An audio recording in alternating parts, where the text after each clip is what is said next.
मुंबई महानगरपालिकेने कार पार्किंगसाठी ज्या वेगवेगळ्या निविदा काढलेल्या आहेत आणि ज्या यापूर्वी निविदा होत्या आणि दुसऱ्या राज्यामध्ये ज्या निविदा आहेत त्यामध्ये जमीन आसमानचा फरक आहे।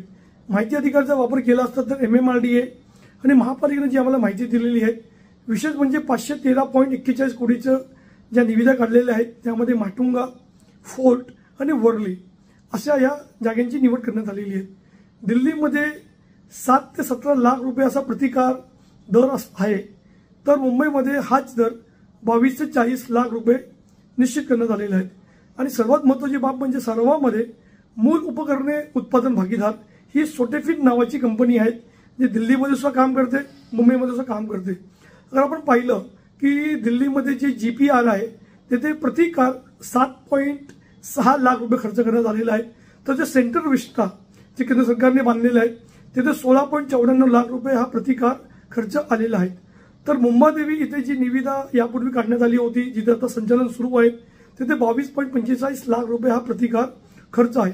परंतु ज्या महानगरपालिकेने ज्या नवीन निविदा काढल्या आहेत त्यामध्ये फ्लोरा फाउंटन येथे हाच रेट 39.77 लाख रुपये निश्चित करण्यात आलेला आहे। वर्ली येथे हा रेट 33.90 लाख रुपये आणि माटुंगा येथे 21.87 लाख रुपये। तर MMRDAने ज्या निविदा मालवणीमध्ये काढल्या त्यामध्ये 22.42 लाख रुपये प्रतिकार खर्च आहे। म्हणजे एकंदरीत अगर पाहिलं तर ह्या जे 200 ते 300% जास्त हे मुंबई महापालिका हा दर देत आहे। यामुळे महापालिकेचं मोठं नुकसान होत आहे आणि सर्वांमध्ये सोटेफिन नावाचीच कंपनी ही दिल्लीमध्ये आहे, मुंबईमध्ये आहे। जर कंपनी एकच आहे तर वेगवेगळे दर का, हा सर्वात मोठा प्रश्न आहे। म्हणजे मुंबई महापालिकेने ज्या निविदा बनवल्यात त्यामध्ये ज्या अधिकाऱ्यांनी त्या कंत्राटदार आणि जे मूल उपकरणे उत्पादन भागीदार आहेत त्या कंपनीचं संगनमत करून तर या निविदा बनवल्या नाहीत, हा सर्वात मोठा प्रश्न आहे। या सर्व बाबीची आम्ही तक्रार माननीय मुख्यमंत्र्यांना केलेली आहे, पालिका आयुक्तांना केलेली आहे। कारण ज्या पद्धतीने पार्किंगची समस्या मुंबईमध्ये मोठी आहे, पार्किंगचे वेगवेगळे स्पॉट बनणे आवश्यक आहेत, पार्किंगची क्षमता वाढण्याची आवश्यकता आहे, परंतु जे दर महापालिका देत आहेत त्यामुळे महापालिकेचे 200 ते 300 कोटी रुपये फक्त या 3 निविदेमध्ये नुकसान होत आहे। तर या संपूर्ण बाबीची चौकशी करावी अशी आमची मागणी आहे।